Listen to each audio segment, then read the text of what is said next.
1991, scientists made a discovery, headway, that really opened the door to this conversation. They discovered every human heart, 40,000 or so specialized cells configured in a way that creates a neural network in the heart. It's their brain-like cells, but they're not in the brain, they're in the heart. And it's actually called the little brain in the heart. What they found, what the scientists discovered, is that these cells think independently of the cranial brain. They feel and they remember. And what that means is every experience that we have, even this one right now, I'm registering this experience in two places. This is a good experience, so it's not a problem. I'm registering in my cranial mind as well as in my heart.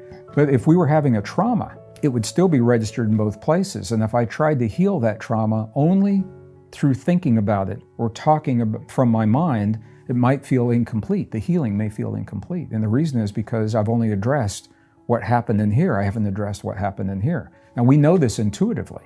I did an experiment a few years ago. Every culture I went to and every age group, I asked little kids, I said, where are you sitting right now? Show me where you're sitting. And people say, I'm sitting right here. They say, right here. Or you ask the indigenous people, where do you live? Well, this is my home. And almost instinctively, we know that the heart is the seat of our existence, the seat of our being. You don't see them hitting their head, or their arm or something else. So when we talk about heart intelligence, what we're talking about is the ability for these neurons to communicate with the neurons in a way that is meaningful to those neurons. These neurons are linked to a wisdom, to an intelligence that is right for us. Mine is right for me, yours is right for you. And any question that you ask this intelligence, it will answer you in a way that will serve you in that moment. It'll never tell you to do anything dangerous or anything that would hurt anyone else. I'll give you a perfect example. I was in Australia over 9/11.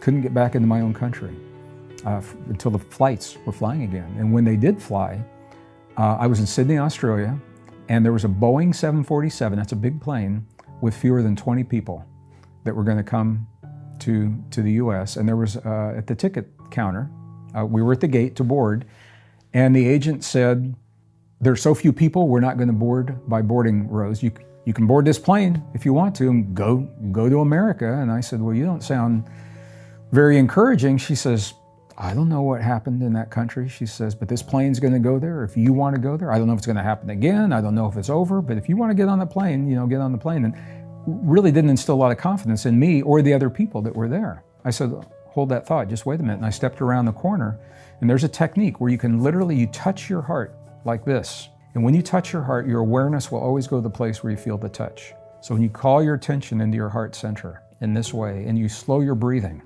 just a few breaths slower than usual. When you slow your breathing, it tells your body that you are safe. You're in a place that's safe. And when you're safe, when you feel safe, it's a switch. It's like an emotional trigger that frees the rejuvenating and the healing chemistry in the body, because the stress and survival chemistry is not needed if you feel safe. So when you slow your breathing and focus in your heart, that is the doorway, and shamans will do this all the time. Monks, nuns, you see them do this all the time, to that heart intelligence. And I asked my heart, my heart, is this a safe flight for me to take? Because my head, if you ask your head, this is so interesting scientifically, because the brain's a polarity organ, left and right brain. And there's always going to be a right and a wrong, good and a bad, success, failure. And if you ask your brain a question under pressure, your brain will go through the logic and the ego loops that will keep you from making the answer. When you ask your heart, the heart's not a polarity organ. So you consciously free yourself from those loops into what is called heart intelligence. And generally your heart will answer. Your heart knows you very well. It's been with you a long time. Your heart will answer before you even finish the question.